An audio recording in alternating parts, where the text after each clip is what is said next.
जय श्री कृष्ण। स्वागत है आप सभी का आपके अपने YouTube चैनल भक्ति कथा ऑफिशियल में।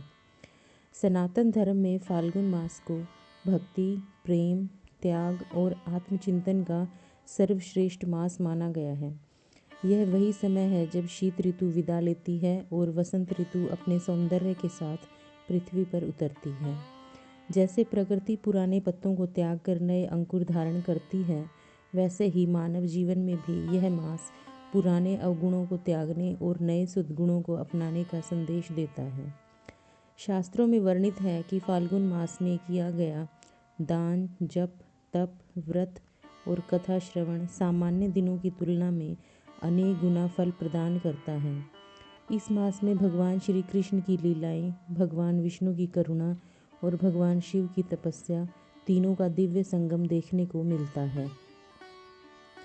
फाल्गुन मास कथा का यह 8वां अध्याय मानव जीवन की उस सबसे बड़ी बाधा को उजागर करता है जो मनुष्य को ईश्वर से दूर कर देती है, और वह बाधा है अहंकार। यह अध्याय हमें सिखाता है कि केवल धन, पद, ज्ञान या बाहरी आडंबर कभी भी ईश्वर की कृपा प्राप्त नहीं कर सकते। ईश्वर तो केवल शुद्ध हृदय, विनम्रता और सच्ची भक्ति से ही प्रसन्न होते हैं। आज की यह कथा हमारे जीवन के दर्पण के समान है, जिसमें हम स्वयं को पहचान सकते हैं।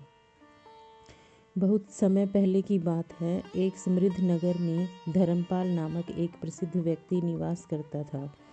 उसके पास असीम धन संपत्ति, विशाल भवन, व्यापार में सफलता और समाज में मान सम्मान सब कुछ उपलब्ध था। लोग उसे आदर से देखते थे, परंतु उसके हृदय में करुणा का अभाव था। वह दान तो करता था, पर उसका दान दया से नहीं, दिखावे से भरा होता था। धर्मपाल स्वयं को ईश्वर का प्रिय भक्त मानता था, परंतु वह यह भूल चुका था कि सच्चा भक्त वही होता है जिसके भीतर अहंकार का नाम भी ना हो। धर्मपाल प्रतिदिन मंदिर जाता था, भारी भरकम दान देता था और ऊंचे स्वर में अपना नाम घोषित करवाता था। परंतु यदि कोई निर्धन व्यक्ति उससे सहायता मांगता तो वह उसे अपमानित कर देता। यदि कोई साधु साधारण वस्त्रों में उसके द्वार आता तो वह उसे तुच्छ समझता। उसकी पूजा भगवान के लिए नहीं बल्कि समाज को दिखाने के लिए थी। फाल्गुन मास के शुभ दिनों में नगर में हरिनाम संकीर्तन, कथा और सत्संग का भव्य आयोजन हुआ। नगर के कोने कोने से लोग आए। साधु संतों की वाणी से पूरा वातावरण भक्ति रस में डूब गया। फूलों की सुगंध, शंख घंटों की ध्वनि और हरि नाम का उच्चारण मानो स्वयं वैकुंठ धरती पर उतर आया हो।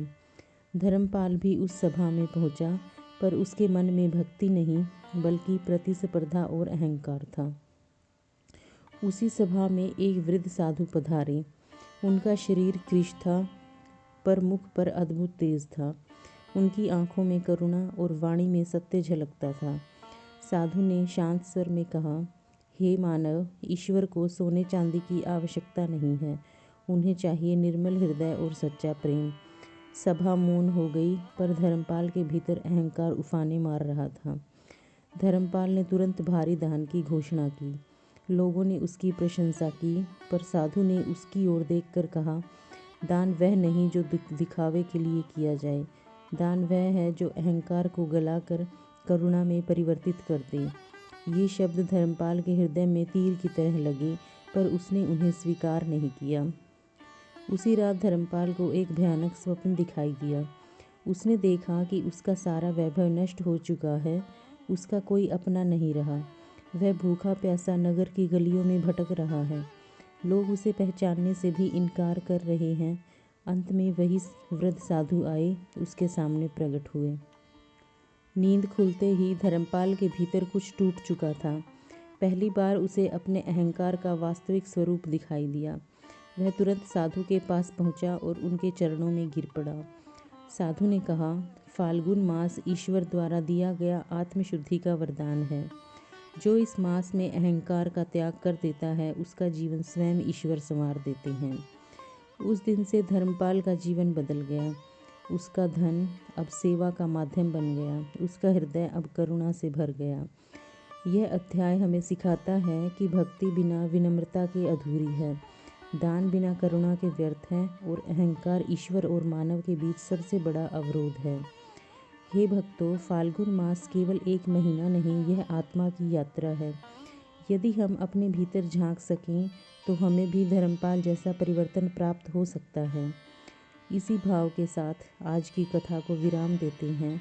हरि नाम का स्मरण करें, अहंकार का त्याग करें और भक्ति को जीवन का आधार बनाएं। इसी के साथ अगर आज की कथा आपको पसंद आई हो तो भक्ति कथा ऑफिशियल को सब्सक्राइब करें, वीडियो को लाइक करें। जय श्री कृष्णा।